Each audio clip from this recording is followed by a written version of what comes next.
যখনই একটু টাইম পাই আমরা চলে যাই Garh Panchkot, away from the noise into our little pocket of peace. School থেকে ফিরেই he came straight to pick me up. লোকজনের ভিড়ের মধ্যেও we found our own little world, just the two of us, with laughter in our eyes. ছবি তুলতে তুলতে suddenly দেখলাম একটা ছাগলছানা। আদর করে তুলে নিলাম কোলে, and it felt like holding a soft little dream.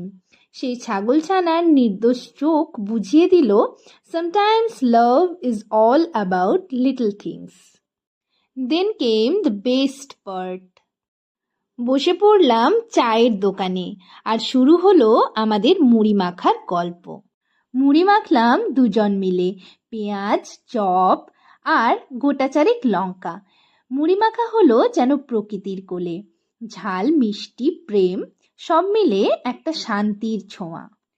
ও যখন বলল ঝালটা আরও একটু বেশি হলেও চলবে, আমিও হেসে বললাম, তুমি তো ঝাল খুব পছন্দ করো, তাই হয়তো আমার জীবনে তুমি এরকম একটা ঝাল মিষ্টি গল্প। ঝাল ছিল প্রচণ্ড, আমার চোখ জ্বলছিল, কিন্তু ওই ঝালে মিশেছিল দুজনের হাসি আর আমাদের গল্পের একটা ছোট্ট twist.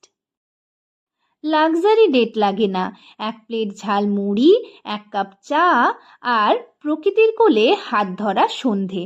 This is our kind of perfect date. সন্ধেবেলা হাত ধরে ফিরে আসলাম, বাট চোখে ছিল ওই ছাগলছানার মুখ, আর মনে ছিল মুড়ির ঝাল মিষ্টি গল্প।